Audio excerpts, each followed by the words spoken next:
Hello and welcome. This is rooflemonger, my friends. Today we are talking about Like a Dragon, Pirate Yakuza in Hawaii, the latest pirate-themed installment of the Like a Dragon series.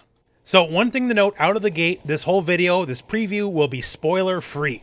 So if you're scared about spoilers, don't worry about that.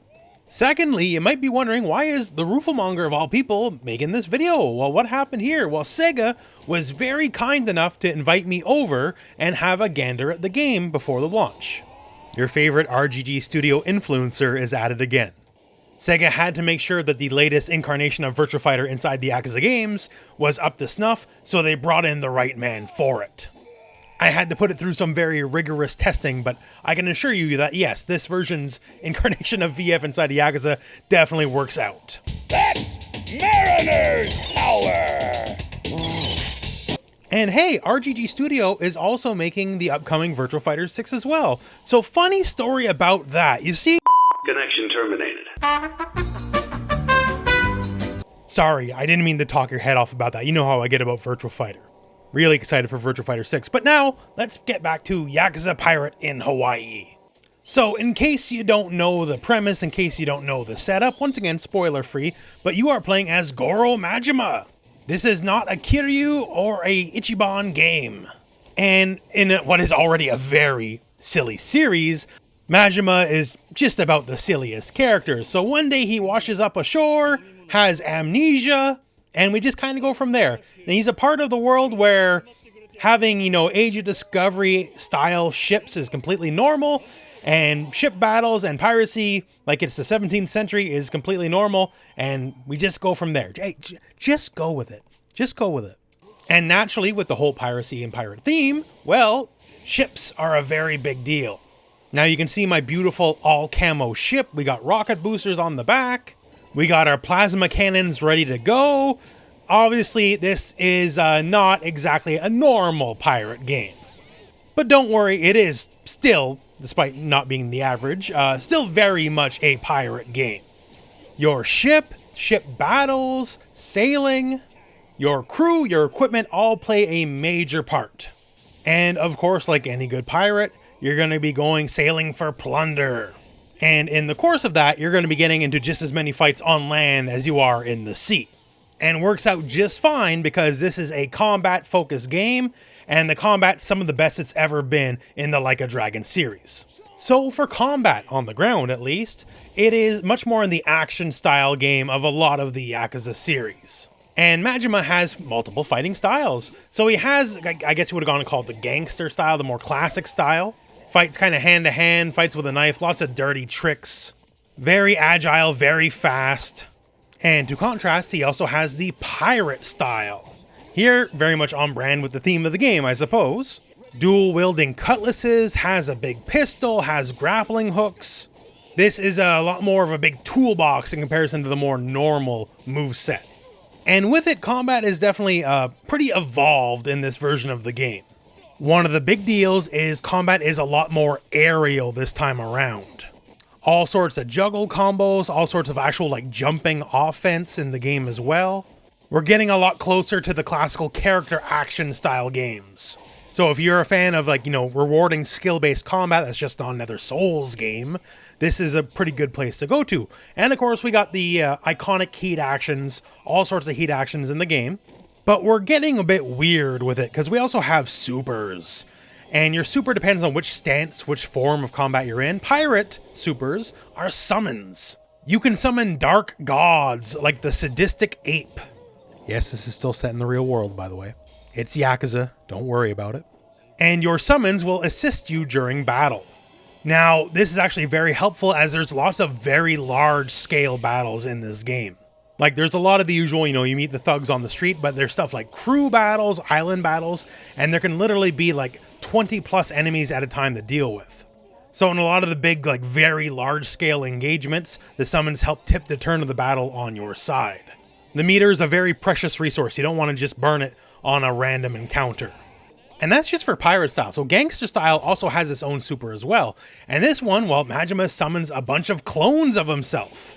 And they can kind of just attack at random, or you can kind of control them in a more organized manner.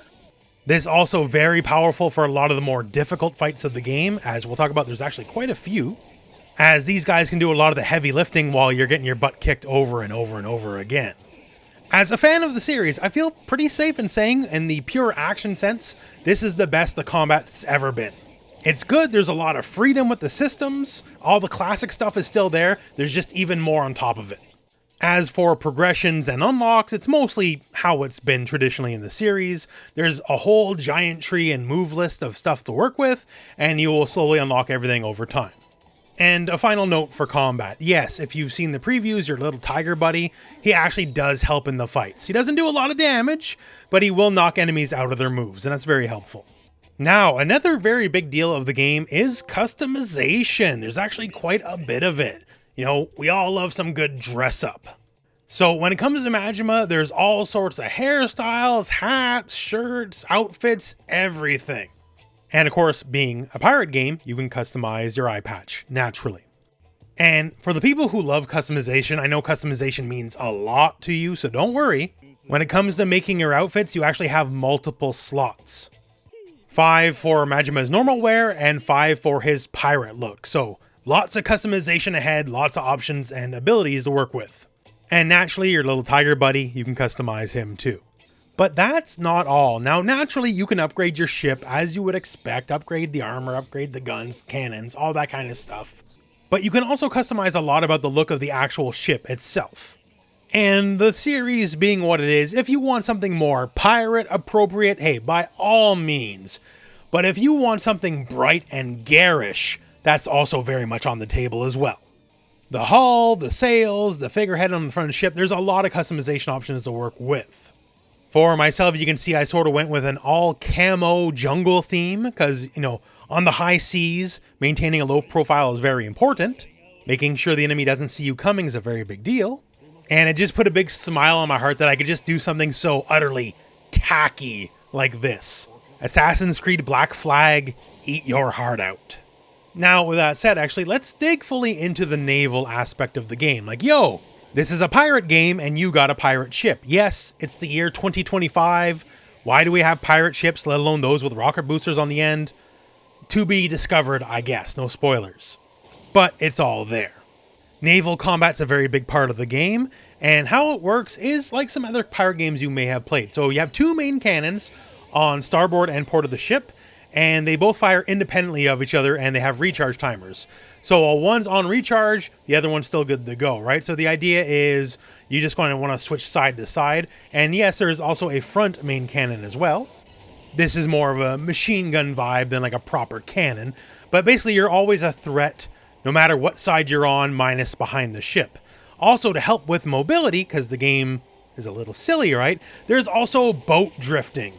Luckily, your pirate ship comes equipped with some nitrous, right? You can go turbo mode. And while you're going turbo mode, you can hit the brake and literally drift with your ship. What you got to work with is a bit more advanced than Her Majesty's Royal Navy had back in the day. Your ship is very mobile. And of course, all the things you can do in the ship, you can also take the wheel, if you will, more directly, right?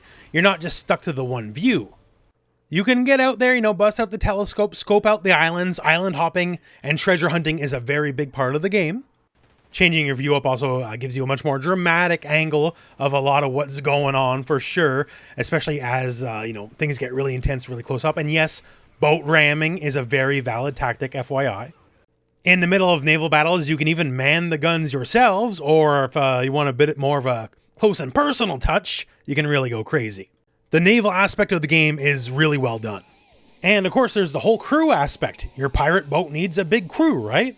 So who mans the cannons? Who mans which cannons? Who's on your boarding squads when you go ship to ship or you go to islands? These are all sorts of just various characters you meet throughout the games. Some of the crew that you meet, you'll just meet throughout the world. Some are directly part of the plot.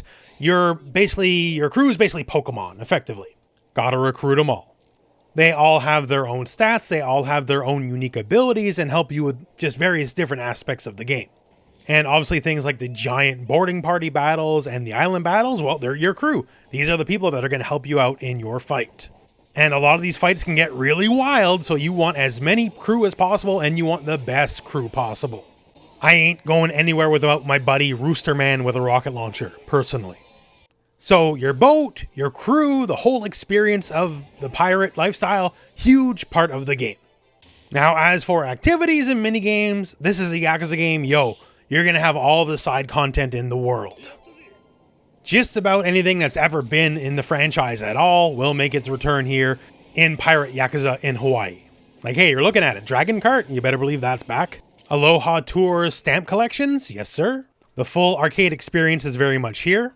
So if you're in the market to play a bunch of Sega arcade classics, hey, the game is absolutely brimming with them. UFO catchers that can't pick up anything to save their life. Pirate-themed baseball with treasures, and like, there's all sorts of stuff. The amount of side content in this game is absolutely staggering. For those that are in the mood for something a little bit different, this game absolutely has your back. Another fun thing was the bounties. So these are basically a bunch of optional mini bosses or slash super bosses that are just scattered around the world. And these guys are tough.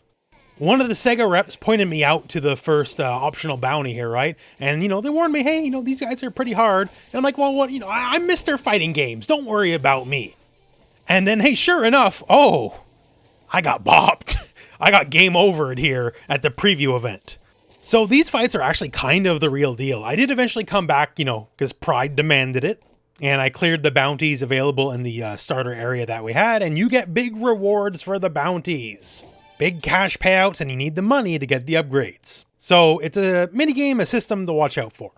And of course, the typical Yakuza side quest systems are still very much in place.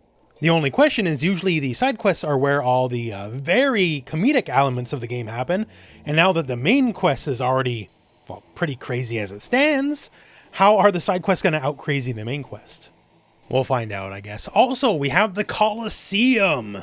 So just like the previous quote-unquote side game in the series, like a Dragon Gaiden, there's lots of Colosseum battles.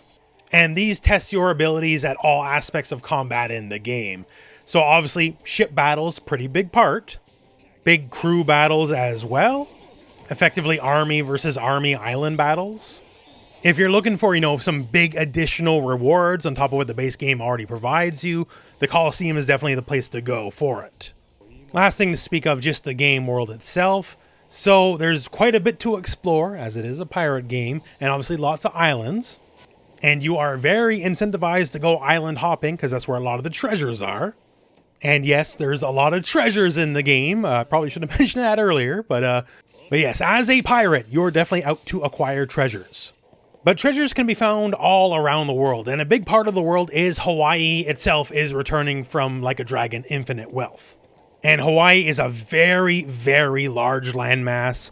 There is a lot to explore, a lot to see, and a lot to do.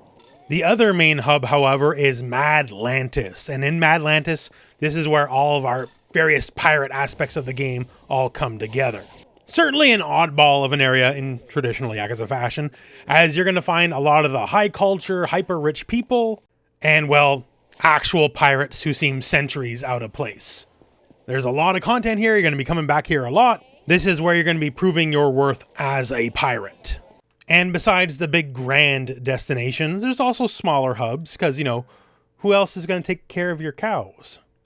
Goro Majima is an animal lover, and nobody's going to take care of his cows but him. So to close out our spoiler-free preview of Pirate Yakuza in Hawaii, it's exactly the kind of weird game you hoped it would be. In a franchise steeped in absolute oddity, this is one of the craziest things they have done yet. So if you're looking for a game that's very rich in content, very rich in side activities, the combat is, in my opinion anyways, the best the franchise has had to date as far as like the real-time action combat goes. And of course, a bunch of fun pirate stuff. That's kind of one of the big selling points here. If these things sound interesting, then this is probably going to be a game for you. That said, I really want to thank Sega for bringing me in. This is very different for me. I'm the fighting game guy. I've been to a lot of fighting game events, but I've never been to a proper, more normal, I guess you want to put it that way, gaming event for, not fighters. It was a blast. The people at Sega were lovely. Met a lot of great people. I was there. The whole trip was just a joy to be a part of. So, hey, thanks again, and hey, Sega, remember to call me when it's Virtua Fighter time. I'm probably the right guy for it.